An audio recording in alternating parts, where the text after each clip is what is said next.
Hello guys, कैसे हैं आप लोग। उम्मीद करता हूँ कि आप लोग सब बढ़िया होंगे और बढ़िया होने भी चाहिए। तो गाइस आज मैं बताऊंगा एक ऐसे एयरक्राफ्ट के बारे में जो अचानक से रनवे पर रन कर रहा था।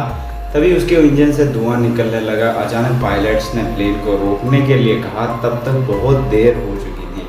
प्लेन बहुत ही रनवे से आगे निकल चुका था। उसके बाद क्या हुआ, ये बहुत ही अमेजिंग बात है। तो वीडियो में बने रहिएगा। आप फटाफट से वीडियो को लाइक कर देना, चैनल को सब्सक्राइब कर देना और इस पूरे वीडियो को विस्तार से समझते हैं। तो चलिए आपका ब्रेड हार्वेस्ट के वीडियो को स्टार्ट करते हैं। तब तक के लिए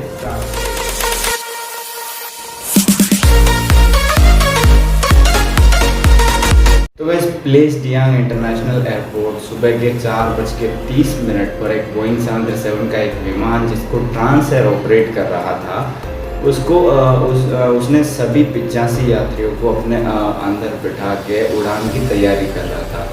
उसका इंस्पेक्शन हो गया था। सारा इंस्पेक्शन करने के बाद जब वो रनवे पर रन करने लगा तो कुछ ही दूर जाके यात्रियों ने नोटिस किया कि उसके विंग्स या इंजन में से धुआं निकल रहा है। तुरंत के बाद पायलट्स तक पहुंचाई गई और पायलट्स ने तुरंत टेको प्रोसेस को रोक दिया गया। उन्हें कोई भी रिस्क नहीं लेना था, लेकिन तब तक बहुत देर हो चुकी थी। इतना भी रनवे नहीं था कि प्लेन रुक पाए, लेकिन पायलट्स ने ब्रेक्स अप्लाई किए। वो रनवे से बाहर निकल गया, लेकिन इमरजेंसी ब्रेक्स की वजह से वो बहुत सारे डैमेज को लेके फाइनली रुक गया। उसके बाद तुरंत फायर ट्रक्स और इवैक्यूएशन की प्रोसेस शुरू हो गई। बताया जा रहा है कि इसमें 10 लोग घायल हो गए, जिसमें से एक पायलट भी था और इनका ट्रीटमेंट कराया गया। और बताया जा रहा है कि इसमें पता नहीं चल पा रहा है कि इसके विंग्स में से धुआं निकला था या इसके इंजन में से धुआं निकला था। बात करें प्लेन की, तो प्लेन बोइंग 737-300 मॉडल का प्लेन था, जो कि ऑलमोस्ट 30 साल पुराना था।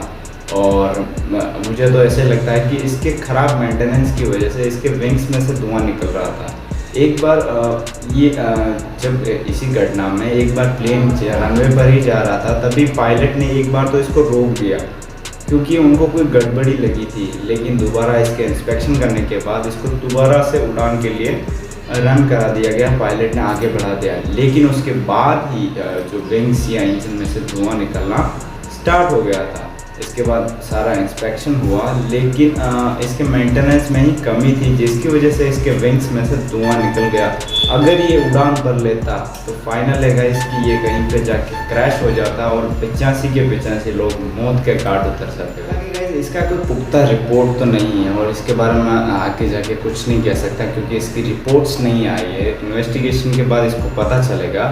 लेकिन ये बोइंग का प्लेन है और बोइंग की आजकल टाइम पे गाइस बोइंग की इमेज बहुत ख़राब हो रही है, क्योंकि अभी पिछले महीने कुछ महीनों बाद पहले की बात करें तो 8 मई 2024 को एक बोइंग 767 का प्लेन था जिसका लैंडिंग गियर जाम हो गया था और किसी तरीके से उसको इस्तांबुल एयरपोर्ट पर लैंड करा दिया गया।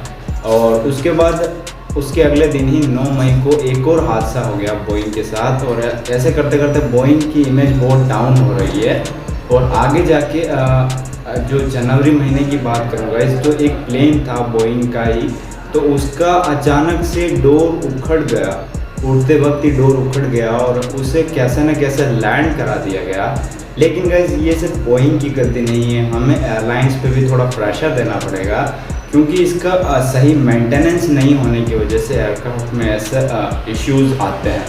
इसका सही से मेंटेनेंस हो जाए तो ऐसे कभी भी इशू नहीं आएंगे।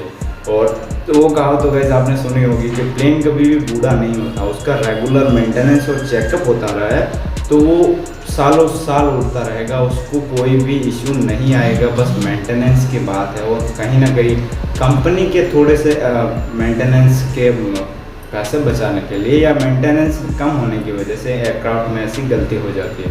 तो इस वीडियो में इतना ही। आप फटाफट से वीडियो को लाइक कर देना, चैनल को सब्सक्राइब कर देना। ऐसे ही एविएशन के रिलेटेड हम वीडियो लाते रहेंगे। तो मिलते हैं किसी नेक्स्ट वीडियो में, तब तक के लिए गुड बाय।